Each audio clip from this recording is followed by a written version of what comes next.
Boa tarde a todos e todas. Desculpem o atraso, a gente teve alguns problemas técnicos, a gente estava com problema de som, resolvemos e agora a gente vai começar a apresentação de hoje do ciclo de tecnologias digitais e línguas indígenas.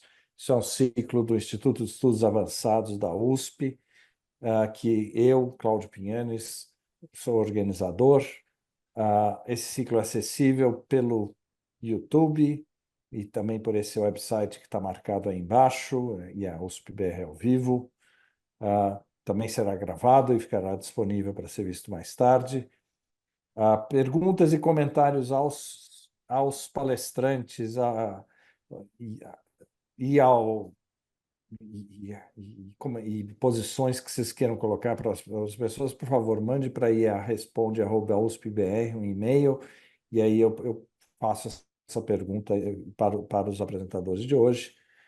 Ah, este ciclo, ele está indo de setembro a dezembro de 2024, são 6 seminários, uma mesa redonda, e o objetivo realmente é mostrar um panorama da área de tecnologias digitais e línguas indígenas no Brasil, fazendo uma maior coordenação e integração de trabalhos, principalmente do pessoal de tecnologia digital, do pessoal de computação.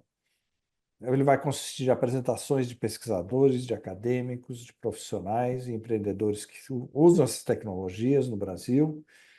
A ideia é ter palestras que têm conteúdo técnico, mas que são acessíveis a quem tem conhecimentos básicos de tecnologias digitais. Ele é público e gratuito, mas nós não provemos certificados. Mais informações sobre o ciclo, sobre as palestras e seminários que vão acontecer estão disponíveis nesse website. Se apontar a câmera para o QR Code, você também chega lá.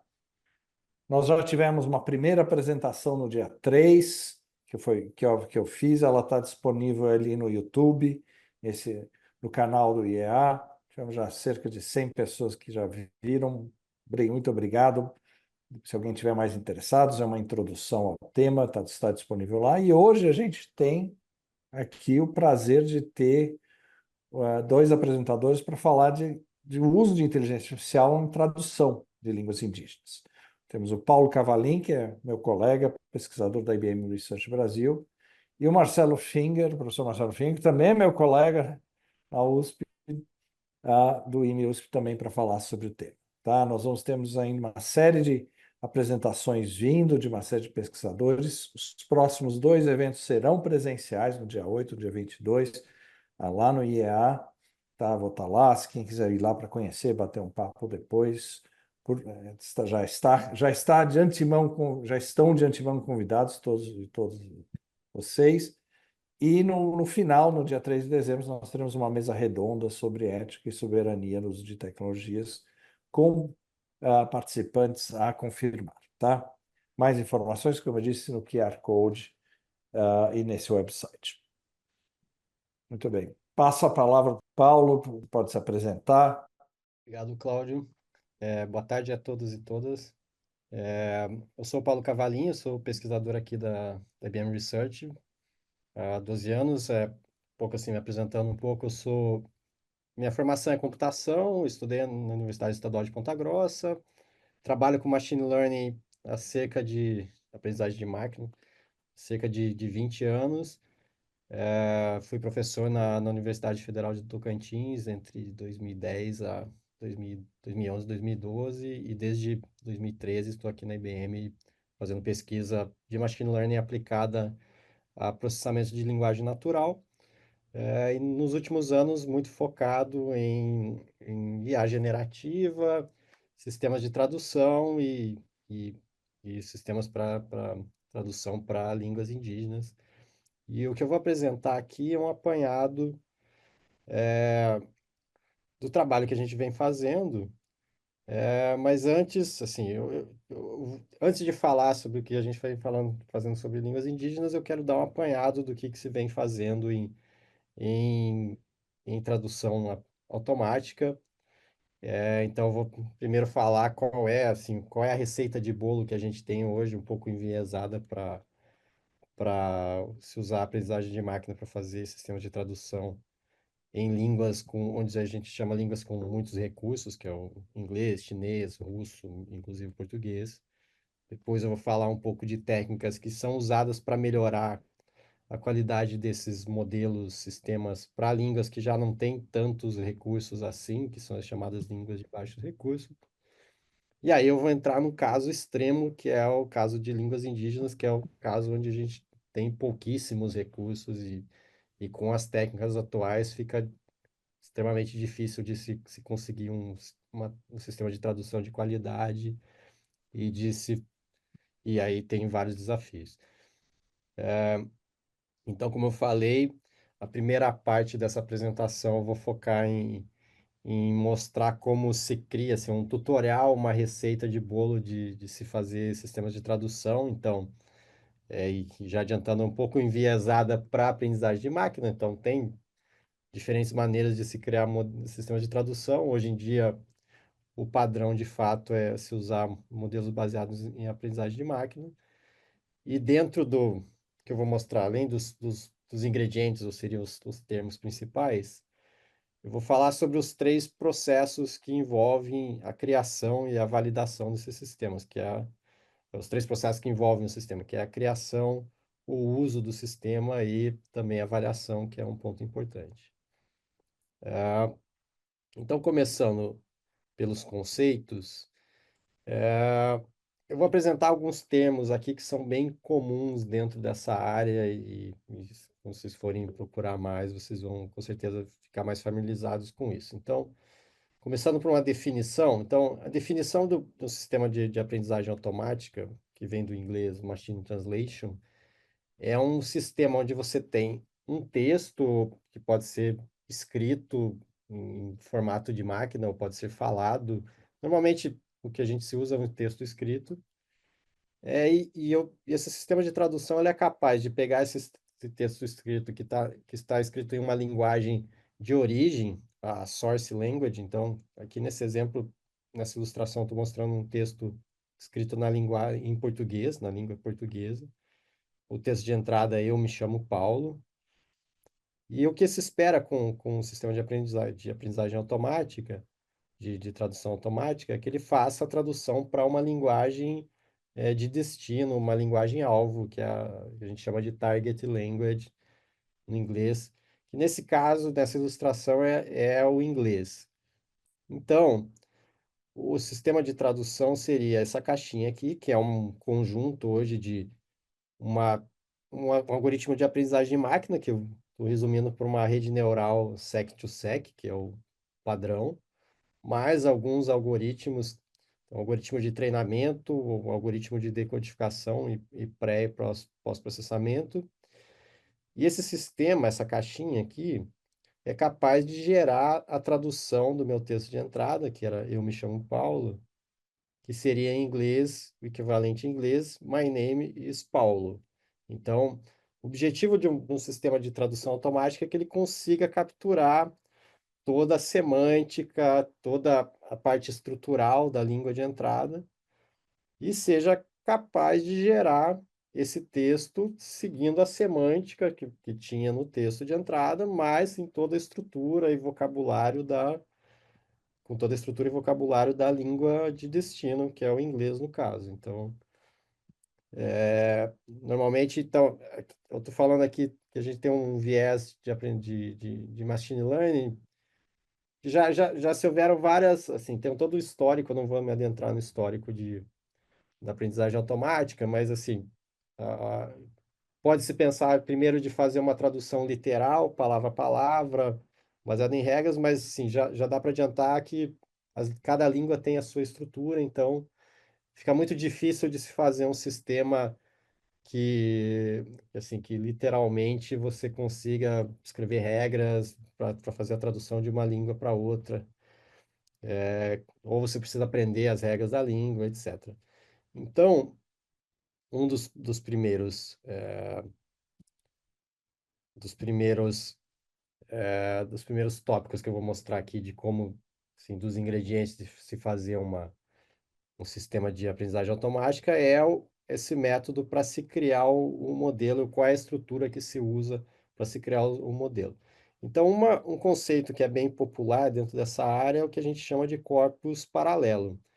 Corpus paralelo, basicamente, um conjunto de textos onde você tem, de um lado, exemplos em uma língua, que a gente pode considerar aqui a língua de origem, que seria, no caso, o português, então é o lado esquerdo dessa tabela. E de outro lado, no lado direito da tabela, você tem traduções equivalentes à sentença, o texto de entrada, na língua de destino.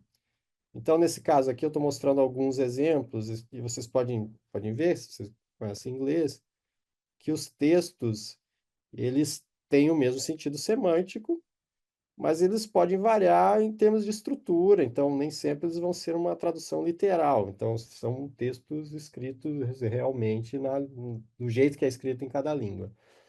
Então, esse conceito de corpus paralelo e de aprendizagem de máquina ficou muito populares, e é o jeito que se faz hoje para se treinar grande parte dos tradutores. Então, o Google Tradutor, por exemplo, usa esse conceito, porque o sistema consegue aprender a partir desses dados. Então, isso melhorou muito nos últimos anos com essa arquitetura de redes neurais que eu estou mostrando aqui, que é a arquitetura Transformer, que ela é bem escalável, você consegue treinar para grandes massas de dados, os sistemas. Então, usando essa combinação da rede Transformer com o algoritmo de aprendizagem aqui, eu estou apenas ilustrando aqui, que é o Teacher Forcing algoritmo, que é o algoritmo que você pega esses textos da entrada aqui, que eu estou denotando como X em português, ele é passado para a rede neural na entrada aqui, para a rede Transformer.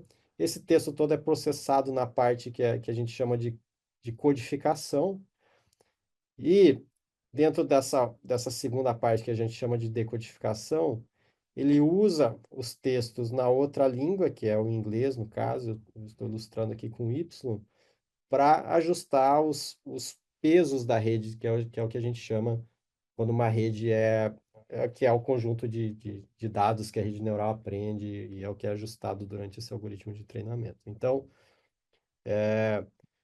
inicialmente a gente inicializa esses pesos aleatoriamente, mas à medida que a gente coloca mais dados para a rede, ou seja, mais dados de português na entrada e mais dados de inglês na saída, a rede tende a aprender a fazer a tarefa de tradução, e vai e usando o algoritmo Teacher Forcing, ele faz com que a rede, assim, se ela comete um erro, ele vai ajustar os pesos considerando qual seria a palavra correta que a rede deveria estar produzindo.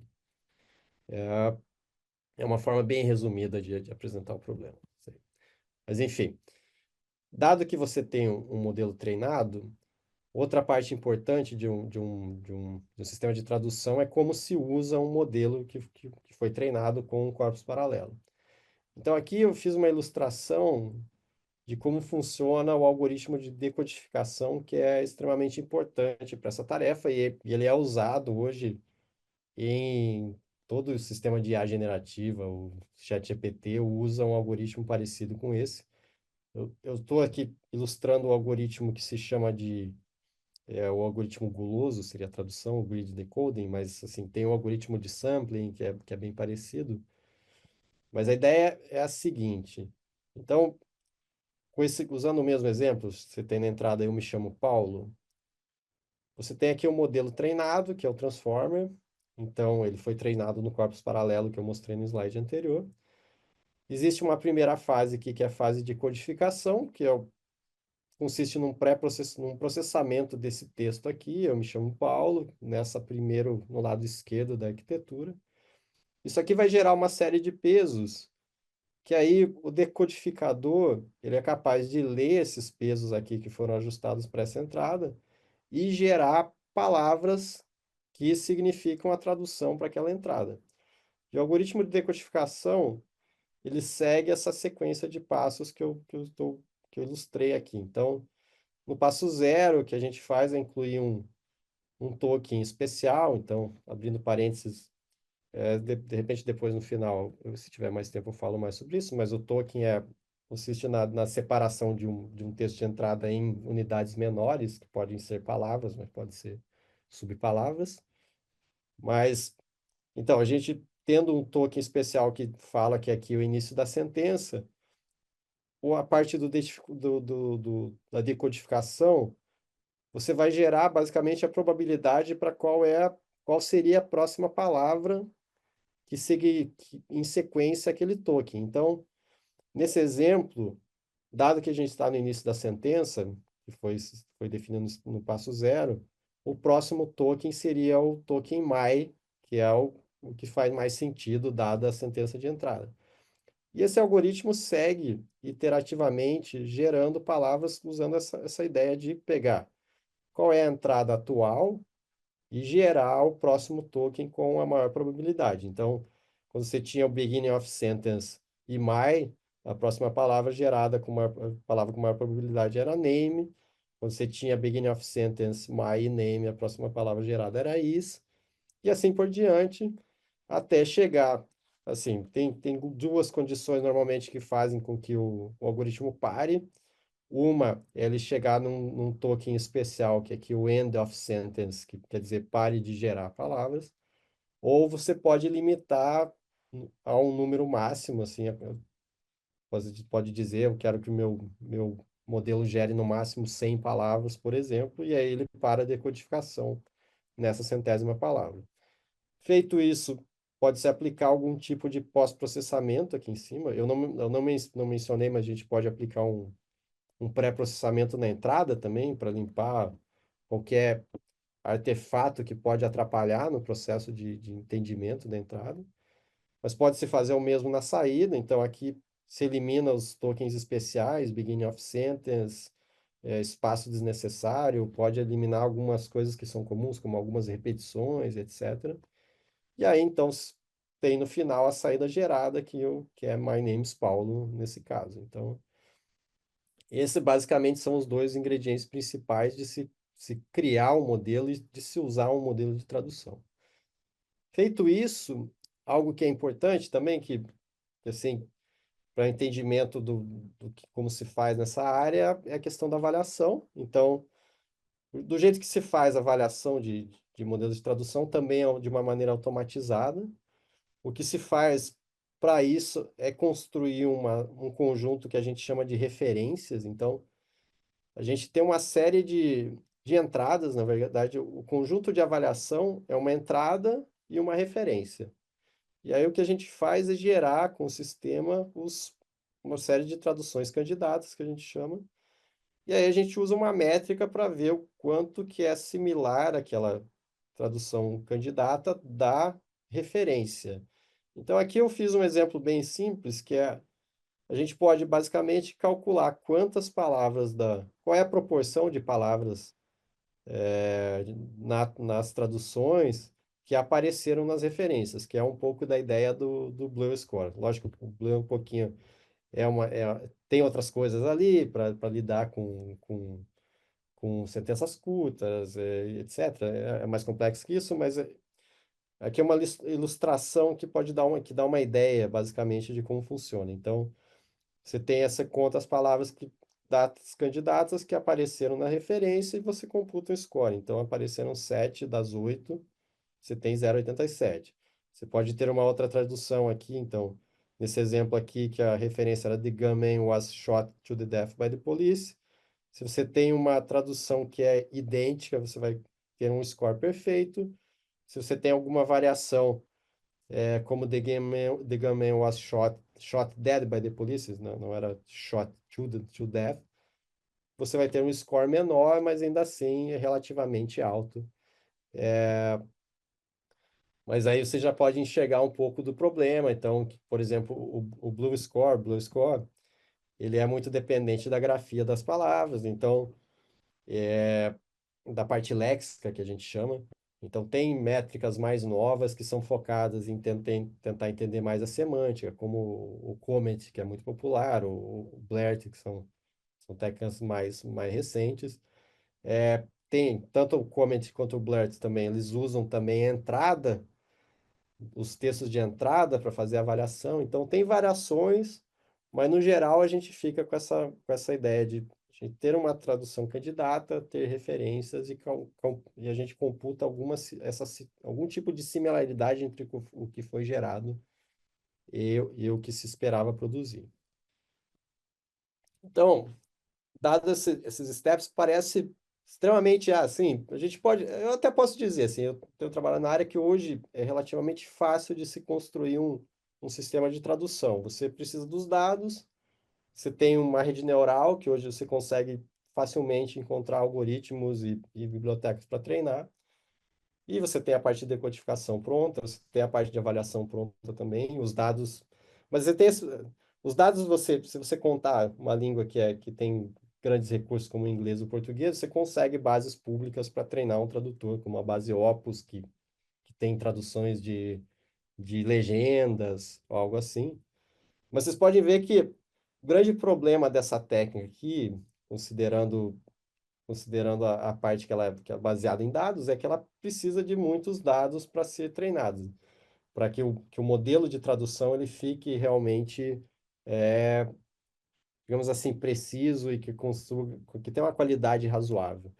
Quando a gente está falando de língua com muitos recursos, você tem que ter no mínimo uma centena de milhares de pares para fazer o treinamento do seu modelo, senão basicamente você vai ter problemas, não vai conseguir atingir aquela qualidade específica necessária para o modelo de tradução. E nesse sentido, então, se a gente considerar línguas de baixo recurso, até assim, não tem uma classificação muito clara do que seria uma língua que a gente chama de low resource, que é o meio termo ali, mas eu coloquei aqui algo entre 10 mil a 100 mil pares, que são línguas que, assim, são línguas que não são tão populares, assim, não são tão faladas como o português, o espanhol, mas que elas, de certo modo, estão presentes, assim, na sociedade. Então, alguns exemplos aqui, como o irlandês, assim, quem teve a oportunidade de ir para a Irlanda, é uma língua que está em placas, que tem gente que fala, tem algum tipo de documentação, como livros, como é o caso do Guarani Paraguaio, que é presente, é a língua oficial do Paraguai. Então, são línguas que você não tem, assim, essa abundância de recursos, como o inglês, mas que você consegue fazer alguma coisa, você consegue ali chegar perto dos 100 mil pares.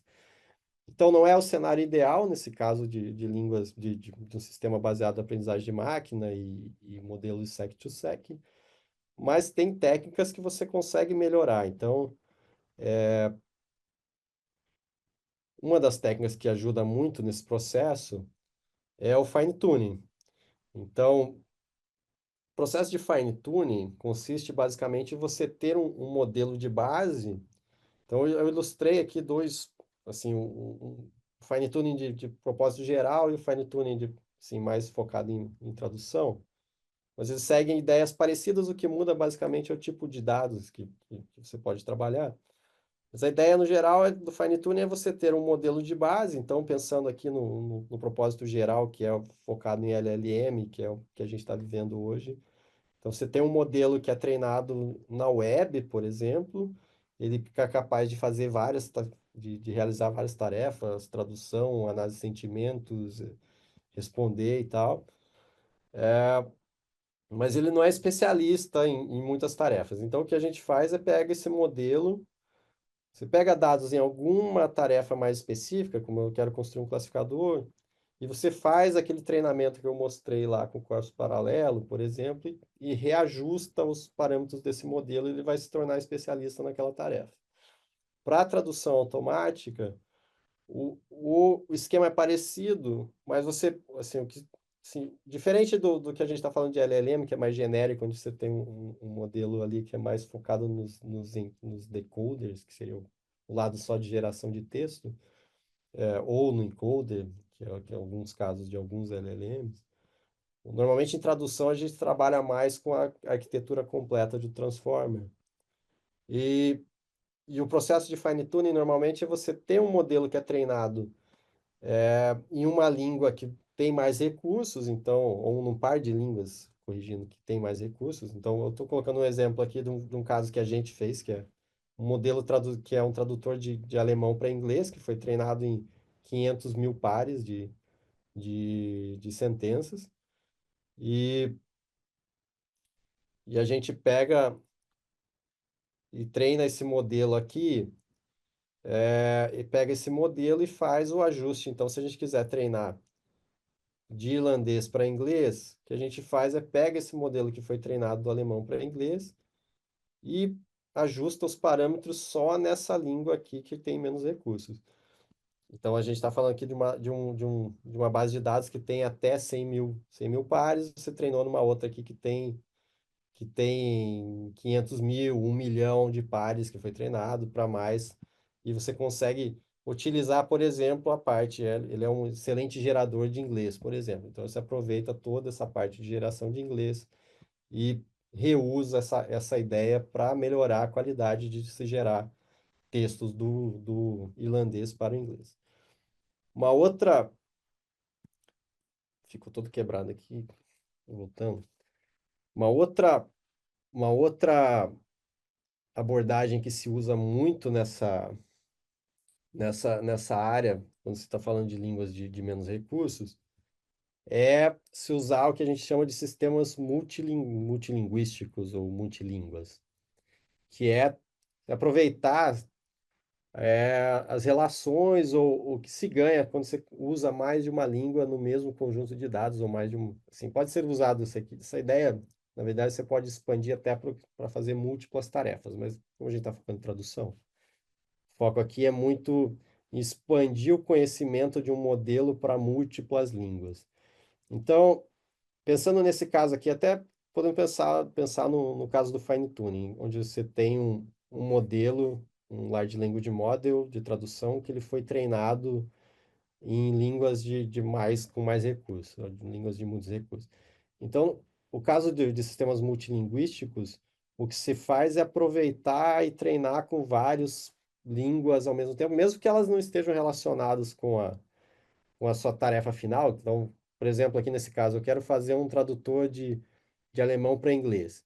Você pode treinar esse modelo com dados de francês para inglês junto para também tentar melhorar a qualidade do gerador de inglês, por exemplo. Você pode usar alguns casos assim, por exemplo, se eu não tenho dados de uma determinada língua, eu posso usar uma língua intermediária. Então, eu quero fazer a tradução por exemplo, um tradutor de espanhol, de Guarani para inglês. Então, Guarani Paraguai, supondo. Então, eu não tenho os dados de Guarani para inglês, mas eu posso usar dados de Guarani para espanhol e de espanhol para inglês, e aquilo eu aproveito esse aspecto multilinguístico, uma técnica que a gente chama de pivoting, para fazer essa expansão do modelo para que ele consiga fazer a tradução do inglês para o Guarani, do Guarani para o inglês. Então, essa é uma técnica que é muito explorada, é conhecida como melhorar muito, então você pode usar tanto no fine tuning aqui, no pré-treinamento, eu estou colocando, você pode criar um modelo e a gente tem casos bem populares, como o modelo do Facebook, que é o No Language Left Behind, que é treinado com 200 línguas ao mesmo tempo. E a gente pode usar esse modelo, que nem o NLLB, para fazer o fine tuning para qualquer língua. Então, nesse caso, se a gente usasse aqui para fazer um fine tuning do irlandês para o inglês, também a gente pode aproveitar essa ideia de multilínguas para melhorar a parte aqui da tarefa final. Então, essa técnica é muito conhecida para melhorar sistemas de baixos recursos, mas aí quando a gente chega em sistemas de pouquíssimos recursos, que é o meu caso de línguas indígenas, a gente tem vários desafios e nem sempre aquilo que se fala, que está escrito já, que é demonstrado na ciência, para alguns tipos de línguas, se reflete aqui. Então, eu vou mostrar aqui para finalizar essa minha apresentação, que é a terceira parte, algumas pesquisas que a gente fez relacionadas a explorar sistemas multilínguas. É um caso mais específico, que é um caso que a gente chama de Many-to-One, e os problemas de memorização que a gente enfrentou. Então, vou falar basicamente sobre esse artigo aqui que a gente publicou na NACO, que é o capítulo norte-americano, agora americano da CL, que é um grande congresso de NLP. E introduzindo aqui rapidamente, então, o problema aqui, na verdade, é você treinar um sistema usando esse aspecto multilíngua. Então, no caso do Many to One, a gente pode usar várias línguas de entrada. Então, que, por exemplo, tem uns textos em português, em espanhol e francês, e um texto em inglês que mapeia para aquelas sentenças. Então, isso é um caso muito comum para essas línguas de pouquíssimos recursos em textos religiosos, mais especificamente a Bíblia. Então, a gente começou com esse trabalho porque a gente tinha várias traduções de Bíblia de línguas indígenas e começou a explorar esse tipo de dado, apesar de todos os problemas de se usar a Bíblia para isso, mas começou a explorar e construiu corpus Many-to-One. Mas aí a gente começou a observar algo que foi muito curioso, é que o sistema, em vez de fazer tradução, o modelo ele estava gerando dados literais de Bíblia. Então tem aqui alguns exemplos assim. Então a gente começou a observar que tinha textos que não tinham nada a ver com o que estava esperando, mas que eram reproduções perfeitas de alguns versos da Bíblia. E aí então a gente dentro dessa, assim, acho que o nosso grande desafio aqui foi desenvolver métricas para mensurar e demonstrar esse problema. Então, a gente aqui construiu uma métrica, que na verdade é mais uma demonstração da distribuição, mas a gente construiu uma métrica para fazer essa relação entre a distância ou a similaridade de um exemplo que era gerado no teste do sistema com exemplos de treino. Então, que a gente demonstra aqui é que se a gente começa com menos línguas, então a gente tem menos repetição ali no Many-to-One. A gente não tem o problema de memorização, porque os textos têm pouca similaridade com a base de treino, então os textos similares estão aqui do lado esquerdo desses gráficos. Mas à medida que a gente aumenta o número de línguas, e isso tem muito a ver com essa repetição de você ter, de um lado, muitos textos iguais em inglês, ele vai começando a se aproximar até chegar num pico aqui do lado esquerdo, que é assim, textos que têm pouquíssima, baixíssima distância para o treino. Ou seja, são textos que o sistema, que durante o treinamento o modelo aprendeu a memorizar e não a fazer a tradução. Então, na verdade, ele aprendeu a a trapacear durante a aprendizagem. Então, nesse artigo, a gente demonstra uma solução para isso, que é usar refraseamento das entradas em inglês, e isso desaparece praticamente, faz desaparecer como problema. Então, assim, quem quiser mais detalhes, a gente pode fornecer o artigo, mas, enfim, só para concluir a apresentação, eu queria agradecer a audiência de vocês e, assim, a grande conclusão é que é, essa área de tradução ela é bem estabelecida, mas se a gente considera línguas que têm recursos dados suficientes. Quando a gente está falando de línguas com menos recursos, ainda tem bastante desafios e bastante oportunidades. O professor Marcelo Fini ainda vai mostrar um caso que é mais extremo ainda, que é mais interessante. Mas, enfim, fica aqui a mensagem. Espero que vocês tenham gostado. Obrigado. Muito bom, Paulo. Tá? É muito bom a tua apresentação. Bem, eu conheço bem esse trabalho, eu trabalho bastante com o Paulo. Eu só queria acrescentar, gente, nesse processo a gente desenvolveu um tradutor para Ngangatu para português que funciona muito bem, tá? E de português para Ngangatu, usando essas técnicas que o Paulo falou. Eu mencionei isso no outro, um pouco sobre isso no outro e-mail, no outro evento que a gente teve, tá? Mas essas técnicas, em alguns casos, funcionam muito bem, né, Paulo, Sim, sim, sim. para tradução. Agora eu vou passar a palavra para o professor Marcelo Finger, para continuar, e aí, por favor, só queria relembrar, perguntas, por favor, mande e-mail para iaresponde@usp.br. Marcelo, por favor, se apresente e Bom, depois está no... meu nome é Marcelo Finger e eu vou falar agora sobre tradução, não das 39 línguas que o Paulo aí tentou traduzir, as 39 línguas indígenas que ele obteve dados. Eu vou falar de uma língua só, que é chamada de tupi antigo. Deixa eu ver se eu consigo projetar aqui. Vamos ver. E agora? Perfeito. Ok. Então, ah, a gente, o tupi antigo ele não é mais uma língua viva, no sentido que não tem mais pessoas que transmitem essa língua para os seus filhos, mas ela está passando por um processo de revitalização, então nós estamos chamando isso de língua dormente, no momento. Então, nós estamos tentando ressuscitar ou ajudar no processo de trazer uma língua de volta. Existem várias línguas ao longo do mundo que estão tentando passar pelo processo, tá? Tem uma que passou por esse processo de forma bastante bem-sucedida, que foi o hebraico, era uma língua de literatura rabínica por 2000 anos, e hoje é uma língua falada, tá? E onde toda uma cultura se desenvolve. Nós temos outros esforços na Europa, principalmente com o catalão, na Espanha, o euskera, no País Basco, tem o irlandês, temos línguas nativas na Nova Zelândia e mundo afora, basicamente todo lugar tem alguma coisa aqui. E no caso do Brasil, nós temos aqui o tupi antigo, tá? Então, nessa apresentação, eu vou falar um pouquinho sobre o tupi antigo, a metodologia que nós estamos começando a desenvolver para tentar fazer a tradução de uma língua com recursos extremamente diminutos, tá? E falar de alguns desafios que nós estamos encontrando aqui. Vai ser uma apresentação um pouco mais rápida que a do Paulo, eu vou me focar só na língua. Bom, primeiro, o tupi antigo, tá? Então, outro tupi, tupi antigo, na literatura da época do século XVI, XVII e XVIII, eu estou falando desde o começo da colonização, até 1759, ela era chamada de língua brasílica, tá? Ela é a principal língua do tronco que é chamado Tupi-Guarani, tá?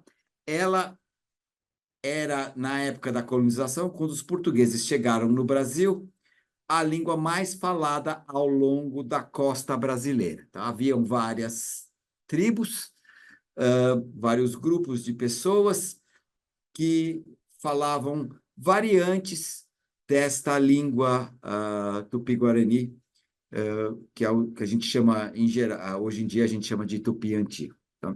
Então, quando o Anchieta chegou aqui como um catequizador jesuíta, ele percebeu a riqueza da língua, ele aprendeu a falar essa língua, ele escreveu diversos textos, inclusive peças de teatro, e para ele devia ter algum valor, porque ele publicou esses textos, eles chegaram até nós hoje em dia, e os jesuítas, então, começaram a usar essa língua brasílica da época como uma espécie de língua franca. Eles eles impuseram essa língua como a língua com a qual os portugueses iriam se relacionar com as populações indígenas. E acontece que muitas daquelas populações indígenas tinham outras línguas. Então, apesar de usar ela como língua franca, eles acabavam usando o tupi como uma segunda língua, uma língua aprendida. É como se eu tivesse que falar espanhol ou italiano, certamente ia falar com sotaque, ia deturpar ou modificar, provocar mudanças, e assim o tupi antigo, já durante a colonização, foi sofrendo modificações e foi gradualmente substituindo muitas das línguas ancestrais que haviam no Brasil. Hoje em dia nós temos 200 línguas indígenas, nem todas elas do ramo tupi, apesar de ele ser o maior ramo, mas esse processo foi alterado pela colonização e pela catequização e começou a substituir diversas línguas e, portanto, nesse processo de tornar a língua mais importante falada no litoral brasileiro, surgiu o que a gente chama de língua geral, tá? Ou a língua o Nheengatu, que é como se fala a língua geral em tupi antigo. E a língua, então, foi começando a sofrer mudanças estruturais, até que, por motivos da política europeia, nada a ver aqui com o Brasil, lá pelos meados do século XVIII, 1750 e poucos, houve um aumento das tensões entre a coroa de Portugal e a Companhia de Jesus, que culminou com a expulsão dos jesuítas do Brasil e depois de toda a América Latina. Não foi um problema só de Portugal, mas foi um problema português. E, um pouquinho antes deles serem expulsos, os portugueses ainda editaram uma lei que proibia falar a língua brasílica, proibia o tupi antigo. Então, tupi, que já veio sofrendo diversas modificações nesses primeiros 200 anos da presença portuguesa, acabou sendo proibido como uma língua para ser falada no Brasil. Aqui do lado esquerdo, nós temos aqui um trecho de uma carta, uma carta, uma raridade, era uma carta que foi escrita por alguém da população indígena para outra pessoa da população indígena. Era uma carta que parece que foi escrita entre dois grupos que estavam em lados diferentes de algum conflito que estava acontecendo, se eu não me engano, na época dos holandeses, tá? Porque essa carta, ainda por cima, foi encontrada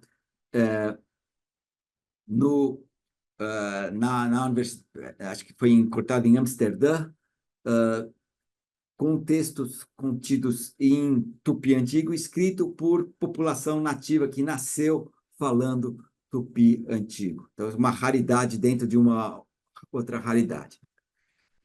Com o processo do banimento, então, isso aqui nós temos uma carta em tupi antigo aqui do lado esquerdo. Mas, voltando, com o processo do banimento do tupi, as populações fugiram, tá? Algumas fugiram para o sul, se instalaram no sul do Brasil e no Paraguai, onde, bom, se desenvolveu, mas aí virou uma outra língua, que hoje em dia é chamada de Guarani.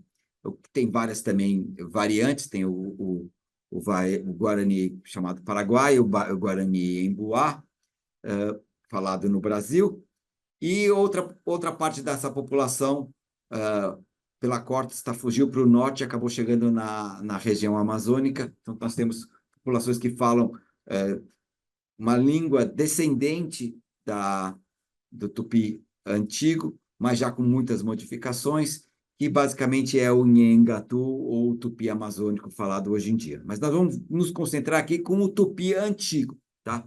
O tupi antigo é uma língua que está sendo revitalizada. Aqui à direita nós temos a capa do livro do professor Eduardo Navarro, aqui da Letras, que ele tem um curso de tupi antigo, um método moderno de tupi antigo, que é uma das nossas literaturas básicas, tá? E hoje em dia nós temos algumas tribos, alguns grupos indígenas que perderam a língua, mas estão interessadas em readquiri-la. Então, e o tupi antigo foi a língua que essas populações escolheram para ser a língua que eles querem adotar. Então, nós temos aqui populações de origem tupi, então os tupiniquins do Espírito Santo, os tupinambás de Olivença, na Bahia, e principalmente os potiguaras da Paraíba e do Rio Grande do Norte, que parece já são bastante fluentes em tupi, e há grupos de WhatsApp hoje em dia que o pessoal participa e troca mensagens em tupi antigo, tá? Mas, para nós que estamos querendo trabalhar com a língua antiga, o tupi antigo, a quantidade de textos disponíveis é muito pequena. Disponível digitalizado, por exemplo, aquela carta lá, eu nem sei, acho que não foi digitalizada até agora, mas tem poucos textos, tem textos do Anchieta, tem a primeira gramática que o Anchieta escreveu da língua tupi, se não me engano, foi publicado em 1595, em Portugal, tá?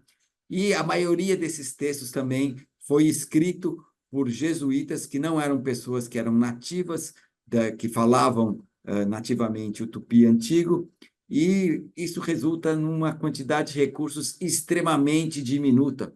O Paulo falou que é importante ter 100 mil pares para conseguir fazer um bom tradutor. A gente não está nem próximo de ter algo semelhante a isso. Então, o problema aqui é como é que a gente trabalha na revitalização da língua com ferramentas como um tradutor ou como o desenvolvimento de uma LLM, um chat GPT de tupi antigo, como é que a gente começa a atacar esse problema, tá? Então, o método que a gente está adotando é o método das linguagens proximais. Então, nós estamos nos aproveitando da existência de línguas que não são exatamente aquelas que a gente quer, mas são decentemente próximas, tá? Então, a nossa metodologia para atacar esse problema é o seguinte: vamos encontrar uma... e por falar em nossa, de quem que eu estou me referindo, tá? Além de mim, temos o meu aluno Caleb Macena, que trabalha comigo, aluno de pós-graduação, tem o professor Tom Thimble, que fala tupi antigo, em Engatu, professor da Letras aqui da USP, e um aluno da Letras que sabe computação, um americano, Kian Sheikh, ele fala tupi antigo, tá? E ele faz parte do grupo. O Kian tem um enfoque um pouco mais de estudo da língua, não tanto a tradução, na verdade, para ele talvez seja uma ferramenta para entender ou descrever a língua, mas o que é parte integral de tudo isso aqui que nós estamos falando. Então, voltando aqui, qual a metodologia das linguagens proximais? O objetivo é desenvolver técnicas de tradução de automática e grandes modelos de linguagem, um chat GPT-like da vida, para o tupi antigo. Então, a ideia é, vamos começar encontrando uma língua que seja linguisticamente próxima e com uma quantidade de recursos, textos e ferramentas muito maior que o tupi antigo. Vamos tentar empregar tradutores e outras ferramentas que existem entre o português e esta linguagem proximal, e aí fazer aquilo que a gente chama de a última milha, o último passo, tá? Que é traduzir dessa linguagem proximal para o tupi antigo e do tupi antigo para a linguagem proximal, tá? Então, de certa forma, assim, compondo um mecanismo que vai nos levar a ter uma tradução e uma iteração automática em tupi antigo, traduzido português ou outras línguas, tá? Então, as duas línguas candidatas que nós elegemos como linguagens proximais, não é uma só, nós vamos por dois caminhos. Uma é pelo Guarani Paraguaio, tá? Que é uma linguagem oficial do Paraguai hoje em dia, tá? Ela talvez seja a língua nativa das Américas mais falada, que tem o maior número de falantes hoje em dia, e há recursos nesse projeto NLLB, que é No Language Left Behind, quer dizer, não deixe nenhuma língua para trás, e a gente está pensando, está tentando, está ensaiando usar este recurso para construir um tradutor de português para o Guarani Paraguaio e depois do Guarani Paraguaio para o Tupi Antigo, tá? E a outra é o Nhengatu, essa linguagem que evoluiu do Tupi Antigo, que foi usada como língua franca, que teve tantas evoluções, muitas delas ainda nem totalmente compreendidas, mas existem populações hoje em dia que falam Nhengatu na Amazônia, e então aqui eu estou falando só algumas populações do Alto Rio Negro, populações Banil, Abaré, o Arequena, etc., tá? E para a qual nós temos um tradutor, como o Cláudio muito bem lembrou, um tradutor de muito boa qualidade de português para o Nhengatu. Então, nós não vamos tentar uma em língua proximal, nós temos duas. Então, estamos investigando como é que, a partir desses dois caminhos, via Guarani Paraguaio, via Nhengatu, que é a língua geral, nós vamos tentar desenvolver um tradutor entre português e tupi antigo, tá? Bom, e aí tem uma série de dificuldades. Primeira dificuldade que tem em todas essas línguas é qual é a ortografia. Existe uma miríade de ortografias aí que foram desenvolvidas nos últimos 500 anos, tá? E aí, como é que a gente faz? Bom, nós decidimos aí, pela abundância de recursos, a utilizar a, a ortografia normatizada no livro do professor Navarro, onde a gente tem a maior parte dos textos. E existem projetos de transformar a ortografia, por exemplo, do Anchieta nesta aqui e vice-versa, tá? Mas nós estamos inicialmente trabalhando com linguagens do tipo, com a ortografia do professor, do livro do professor Navarro. Tá. Muito bem. O que é que tem mais de estranho na língua Nheengatu? Coisa que tem mais de estranho é que não tem nada de estranho na língua do Nheengatu. Imagina o seguinte, imagina o português, a origem do português com línguas latinas, lá atrás, milhares de anos atrás. Imagina o português, então, as populações saíram da África e viraram à esquerda para a Europa, outras populações saíram para a África, viraram à direita pela Ásia, perambularam pela Ásia, chegaram até o extremo nordeste da Ásia, onde hoje em dia é o Estreito de Bering, que naquela época o Estreito de Bering estava congelado. Chegaram nas Américas via Estreito de Bering, desceram as Américas, passaram pela América Central e chegaram no norte da América do Sul, passaram pela região amazônica, algumas foram para o lado dos Andes, outras foram para cá, cruzaram todo o Brasil, chegaram na costa brasileira, e a língua deles, em vez de ser muito diferente, ela é muito parecida. Coisas como substantivo, verbo, adjetivo, pronome, tem tudo isso na língua deles. É chocante e é uma evidência muito, muito forte de que essas coisas estão relacionadas ao funcionamento do cérebro, tá? Não é natural que isso aqui tenha se preservado. Então, o que é que tem na língua deles? Tem substantivo, pronome e adjetivos, verbos, objeto direto, essas coisas todas que tem na nossa língua, tem na língua deles também. Claro, a diferença só é o vocabulário, tá? Então, aqui, na nossa língua, a gente fala que, por exemplo, em português, as frases são majoritariamente SVO, sujeito, verbo, objeto. Essa é digamos, a estrutura basicona do português. E na língua do tupi antigo é um pouquinho diferente, é SOV, sujeito, objeto, verbo. Então, aqui eu tenho uma frase que fala abape, que é traduzido por quem? She uba kati, que eu, fruta perfumada. Uba kati é uma expressão que deu origem à palavra abacaxi. E o she quer dizer eu, mas nesse sentido está numa construção genitiva, então quer dizer quem? Meu abacaxi, oikaru, que é comeu-o.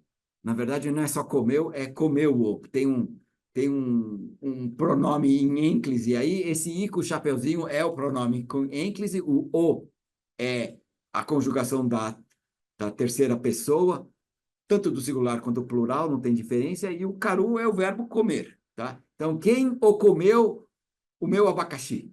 Tá? É assim que é uma construção básica em tupi antigo, tá? Outra coisa que é muito comum em tupi antigo é a composição de grandes palavras. Então, você pega a palavra pindamonhangaba, tá? Que basicamente, na ordem reversa, quer dizer lugar. Munhang é o verbo fazer. Aliás, no tupi tem dois verbos para fazer, monhang e aikó. E é como o make you do, sei lá, e pinda é anzol. Então, Pindamonhangaba é imediatamente o lugar de se fazer anzol. Então, um lugar onde se faziam anzóis se chamava Pindamonhangaba, tá? E, além dessa composição, dessa justaposição de palavras, também nesse processo de composição de palavra há contração. Então, no caso de Upaba, que Upaba é alagar, né? Upaba é alagado ou lago, tá? E Nem, que é um adjetivo de fedido, e mais o A no fim é todo substantivo em tupi precisa terminar com vogal. Se é feito aí com um adjetivo, é uma composição com adjetivo, põe um A no fim e fica Upanema, tá? E Upanema é o lugar onde hoje em dia a gente conhece como Ipanema, que recebe o nome não da praia, mas sim da lagoa que vem lá do fundo. Então, hoje em dia, se a gente recebe reclamações que a lagoa cheira mal, ela cheira mal há muito tempo, há uns 5 séculos, pelo menos, tá? Então, mas aí tem o problema de que na hora de computar, a gente precisa saber fragmentar essas coisas. Então, hoje em dia, em métodos modernos de tradução, a primeira parte da tradução é transformar uma palavra em tokens, e os tokens inicialmente eram palavras inteiras, mas hoje em dia o pessoal chama de subword token ou trechos de palavras que vai ser tokenizado. O problema é como fazer uma quebra nas palavras do tupi antigo com tão poucos exemplos que nós temos.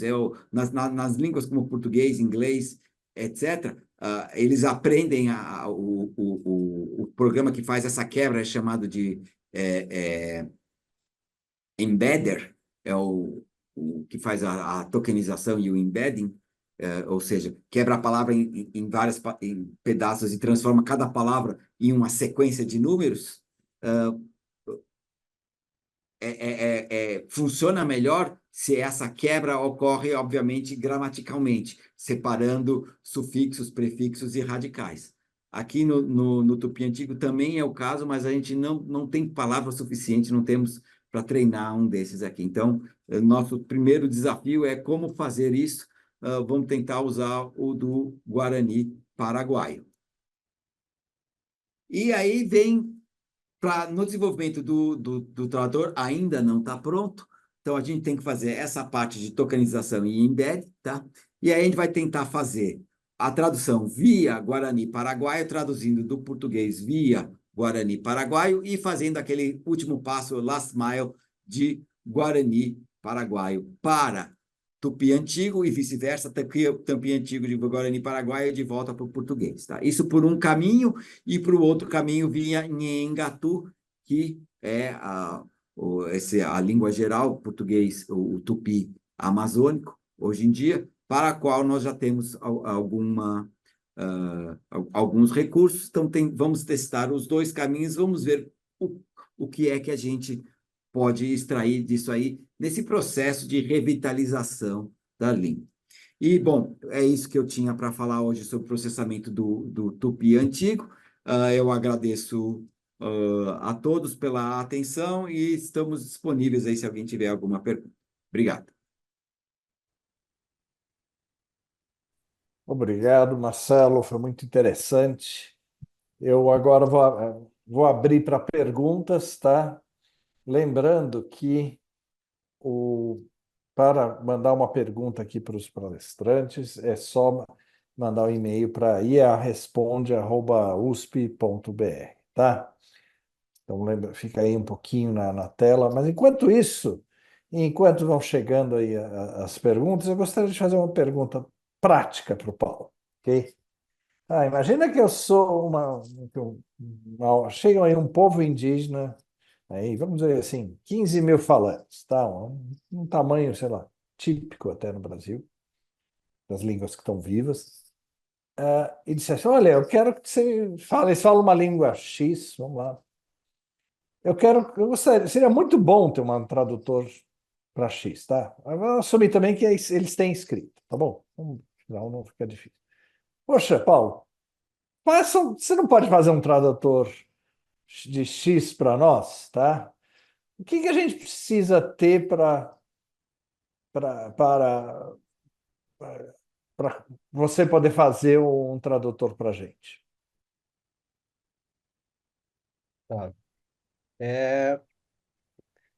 Assim, os trabalhos que a gente tem feito, assim, a gente tem visto que, assim, a gente tem esse problema dos dados, assim, talvez, assim, 15 mil falantes a gente não consiga chegar ali nos, sei lá, 50 mil, 100 mil pares de exemplos que a gente precisa para treinar um modelo. Mas a gente tem observado que recursos linguísticos têm sido muito útil para esse tipo de caso, como o tradutor que a gente fez para Engatu. Quando a gente usa o que a gente chama de léxico, que é como se fosse um dicionário, assim, o meu conhecimento de linguística não é, não é tão bom assim, para ver, para fazer diferenciação. Então, basicamente, um léxico é um dicionário onde você tem, assim, traduções de palavras ou sentenças muito curtas. Então, esse tipo de recurso é extremamente, a gente tem visto que é extremamente útil para melhorar a qualidade do tradutor, assim. Então, primeira coisa, então, se não consegue dados assim de tradução em paralelo, recursos linguísticos são úteis, a gente pode usar. Outra coisa que a gente ainda não começou a explorar, mas que tem já pensado em explorar há algum tempo, é o uso do que a gente chama de dados sintéticos, que é, assim, não é o caso ideal, mas que ajuda quando você tem poucos dados para uma língua. Tem uma técnica que é bem conhecida, que é chamada de back translation, que ela funciona, por exemplo, a gente não tem, não tem, quando a gente tem assim, consegue ter um tradutor que é razoável para pelo menos uma dos lados, assim, por exemplo, se a gente está tentando fazer a tradução dessa língua para português, a gente tem um conjunto de dados que não possui a tradução. Assim, a gente tem um conjunto de dados para em português, ou seja, para essa nova língua. O que se pode usar é gerar dados sintético a partir de um tradutor que a gente gerou. Então, a gente gerou um tradutor para essa nova língua. Ele não é tão bom assim, mas você consegue usar, digamos que tem dados em português, usa dados em português para gerar novos dados para essa língua. E aí usa esses dados como uma alimentação, uma retroalimentação para o treinamento do modelo, e aí iterativamente vai mudando esse. Então, essa é uma técnica bem conhecida, mas assim, a gente ainda falta testar, porque assim, ela é muito conhecida lá no, nas línguas médias, digamos assim, low resource. Línguas extremely low resource, que é o caso das línguas indígenas, o grande requisito é que tenha pelo menos um tradutor que seja minimamente razoável para gerar textos sintéticos, senão está gerando ruído e assim, a gente sabe em aprendizagem de máquina, quando você gera muito ruído, acaba mais atrapalhando o processo do que ajudando. Uhum. Mas aí é uma outra alternativa também, como você conhece as línguas, se você conhece a estrutura das línguas, é criar, gerar dados sintéticos a partir de regras também. Então, você formaliza a língua de alguma maneira estruturada, onde com gramáticas, e aí gramática e vocabulário você consegue gerar novos dados a partir disso. Então, tem alternativas, assim, não. O ideal é se você conseguir coletar dados, anotar, esse é o mundo ideal. Na falta disso, usar recursos linguísticos ou dados sintéticos. E aí, só para terminar, e quanto tempo você demora para criar a primeira versão, assim? Primeira Sabe? vez. Assim, oxa, semana que vem, Paulo, você consegue me dar um tradutor aí? Estou Não. precisando para as minhas aulas semana que vem. Não, isso é difícil, porque assim, a gente tem o desafio vai desde você conseguir transformar o dado que esteja num formato que possa ser consumido pelo modelo. Então, digamos assim, primeiro você tem dados em papel. Já começa, você tem que transferir o dado em papel para um formato digital. O outro caso é quando você tem dados em PDF. A gente viu isso, assim, a PDF, a princípio você vê, já é um problema resolvido da computação, só se chamar a biblioteca e... Não, não é assim, você tem problemas de formatação. Um problema que a gente percebeu muito é o problema de codificação de caractere. Então, tem caracteres com os acentos que não tem na língua portuguesa, ou no inglês, principalmente. Então, isso também, ó, muitas das ferramentas hoje funcionam bem em inglês. Quando a gente vai passar até mesmo para português, você já começa a ter problema de codificação de caractere. Para línguas indígenas que têm outras codificações para outras fonéticas ainda é mais complicado. Então, tem língua, inclusive, que você não consegue nem codificar com o Unicode padrão, você precisa de uma codificação especial. E aí, voltando ao PDF, assim, um problema que a gente viu é que não conseguia converter, às vezes tinha até problema de formato, assim, que é um PDF que salvou, que foi... A gente não conseguia nem copiar e colar o texto, a gente teve que digitar o trabalho que a gente fez em Guarani Mbiá, a gente teve que digitar manualmente os dados, porque não conseguia nem copiar e colar do PDF. Então, o tempo é difícil estimar porque tem esses percalços no caminho, assim, mas idealmente, assim, você tem todo esse processo, primeiro de digitalização, aí conversão para um formato texto, aí a partir do formato texto, o treinamento, aí o treinamento treinamento desses modelos não é muito pesado, assim, no sentido, você não vai precisar de semanas para treinar ou fazer o fine tuning de um modelo desse, porque como a gente está falando de línguas com poucos recursos, então modelos menores normalmente são melhores porque é, são melhores porque eles funcionam melhor para menos dados. É basicamente isso. Você não precisa de um modelo tão grande. E então, o treinamento, se usar a GPU, que é a hardware padrão hoje para fazer o treinamento, você treina um modelo desses em algumas horas, digamos, no máximo 10 horas, por aí. Mas aí tem todo o processo como, assim, de avaliação, de melhora do modelo. Então, e aí os problemas que a gente enfrentou, o problema de memorização. Então, aí, como é que resolve esse problema? Então, é um escopo ali, digamos, de meses, alguns meses a anos para conseguir chegar num resultado razoável, assim. Como todo bom projeto de aprendizado de máquina, uma boa parte do tempo é limpeza de dados, né?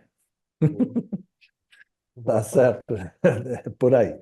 Uma pergunta aí para o Marcelo, tá? E, de novo, estamos ainda abertos a perguntas, tá? Estamos aproximando aí do final, a gente atrasou um pouco no início, então já tem um pouquinho mais de tempo, mas uma pergunta aí para o Marcelo, mas antes, estamos abertos, e-mail para iaresponde@usp.br, tá?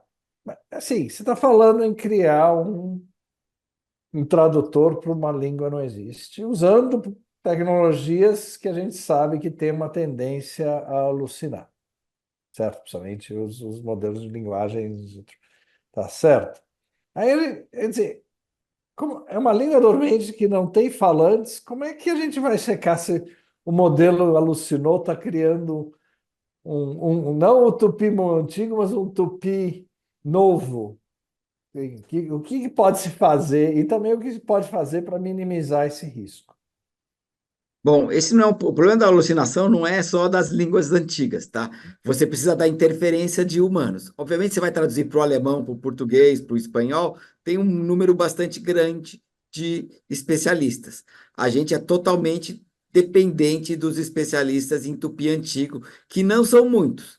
Mas aqui, no caso, a gente está querendo trabalhar com essas populações que estão revitalizando o tupi e com grupos de linguistas, esses são os nossos corretores. A gente depende, é um trabalho inseparavelmente multidisciplinar. Você precisa saber lidar com populações que estão trabalhando na linguagem. Nós estamos na revitalização da linguagem. A gente faz a parte computacional, mas a gente é totalmente dependente deles, claro.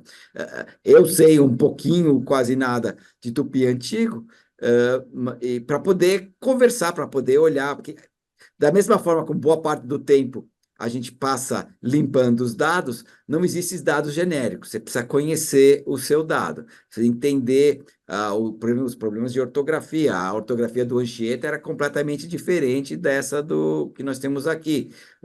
A ortografia de algumas populações, eles simplificaram muito algumas das escritas. Então, a gente está usando uma ortografia mais rica, tá? Tem uns montes, você vê uns chapeuzinho aí, uns circunflexos, em geral o pessoal deixa para lá isso aqui, tá? Ajuda na hora de ler, ajuda na gente na hora de entender, mas na hora de processar, talvez muitas vezes a gente tem que adivinhar se o chapeuzinho devia estar lá ou não. Então, quem a gente é totalmente dependente. Então, como eu falei, dos linguistas do Tom, do Kian, ou do pessoal dos potiguaras da Paraíba, eles que são os nossos clientes, de certa forma, eles que vão nos ajudar. A gente pode ir só até um determinado nível. Nós não somos. Nós nem ninguém somos falantes nativos dessas linguagens, mas a gente depende dos especialistas que estão mais próximos de uma fluência nessa língua. E o Anchieta assim, impressionante a qualidade do texto dele, você quer falar. Ele era fluente, apesar de não ser nativo do Tupi antigo. É impressionante o trabalho desses jesuítas do século XVI e XVII. Nossa, muito obrigado. É lógico que a gente sabe também que tem um aspecto negativo em todo esse trabalho, teve todo um Sim, impacto também negativo, né, nas acesso à língua para as populações. pessoas que estavam lá para destruir a cultura de quem falava Exatamente. essa língua. É terrível, Né? é verdade. Tá bom. Eu queria aí agradecer ao Paulo, ao Marcelo pela apresentação. De novo, a Tem uma pergunta, professor, no chat. eu estou vendo, chegou aqui uma pergunta, eu vou passar então para vocês, depois a gente faz a, a, a, o fechamento. Tá, é um aluno da Estatística e Ciência de Dados da USP, tá? Trabalha, conhece modelos de Markov, tem conhecimentos, parece, básicos, e pergunta, eu tenho interesse, qual seria o melhor caminho para participar de estudos dessa área? Tá? E além dessa questão da quantidade de dados, qual é o maior desafio de pesquisa, de pesquisa nessa área de tradução de línguas indígenas? Marcelo, Paulo, quem quer começar aí? Você que falou primeiro, Paulo, você quer falar agora? Pode ser.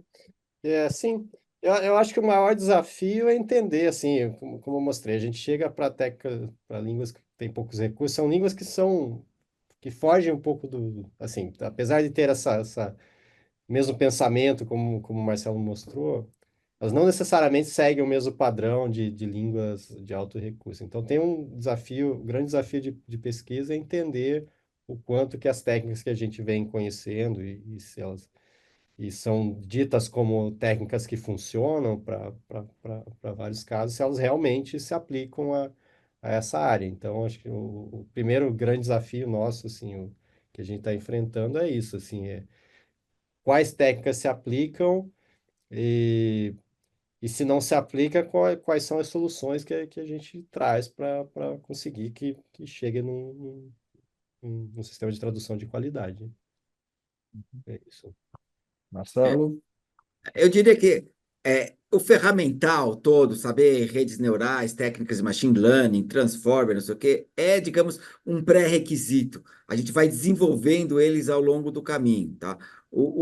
Mas o interessante é entender o problema, o que é lidar com poucos dados, como a gente valoriza os dados que a gente tem, como a gente faz para conseguir mais. Como é que a gente realmente resolve um problema? Não é só pegar um carimbinho assim e sair replicando por aí. Nenhum desses trabalhos, nenhuma dessas 39 línguas que o Paulo, que são línguas vivas hoje em dia, nem as línguas que não estão vivas, simplesmente chega lá e faz, aplica um carimbo. Cada caso é um caso diferente. E como vocês perceberam, quando você tenta sair fazendo assim, industrialmente 39 tradutores, aí você gera problemas horríveis aí. Uhum. O tradutor aprende a enganar na hora do aprendizado. Então, tem uma série de coisas ainda para aprender a fazer. Tem que ter a mente aberta e ficar esperto, não só repetir o caminho bem trilhado. Se eu posso aí dar mais um pitaco aí, também um problema que a gente tem tido é que muitas dessas línguas têm múltiplas ortografias, tá? Assim, é interessante que são línguas faladas às vezes, por pequenas populações, mas tem várias escritas e isso introduz ruído nos processos de fine-tuning e de uso também. Acho que assim, isso é uma outra característica dessas línguas a gente viu, tá? No processo aí. Tá muito bom. Bem, acho que eu não vi mais perguntas, então a gente vai encerrar aqui. Eu pedir a todos e todas aí um aplausos virtuais aí para o Paulo e para o Marcelo. Muito obrigado.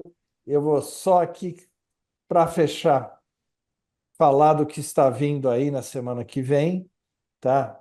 Na semana que vem, não, dia 8 de outubro, que é 2 semanas, tá? Ah, não, é 2 semanas? Não, não, é 2 semanas, isso, desculpa, 2 semanas. Tá? A gente vai ter um encontro presencial no Instituto de Estudos Avançados, tá?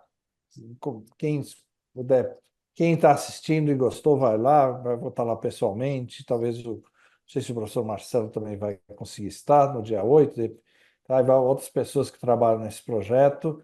Infelizmente, a nossa palestrante está lá na Inglaterra, a Aline Vilavivêncio, mas ela vai entrar online, tá? Para falar de desafios no processamento de línguas indígenas em diversos aspectos, tá bom? Esse é o nosso encontro, então, daqui a 2 semanas. E, fora isso, nós temos outros aí vindo, tá? Por favor, quem tiver interesse de continuar assistindo o seminário, vai lá, no nossa página, tá aí o QR Code, puxa aí, deixa marcadinho, tá? Nós anunciamos também, eu anuncio nas minhas redes, e aí a gente continua essa conversa aí, tá? Então, muito obrigado de novo ao professor Marcelo, ao pesquisador Paulo, e principalmente a atenção de vocês, a vocês estarem assistindo conosco. Qualquer quiser, entrar em contato comigo, o contato também está por lá, e nós conversamos mais. E ficamos aqui até o dia 8 aí, ao vivo do IEA. Tá? Muito obrigado a todos e todas.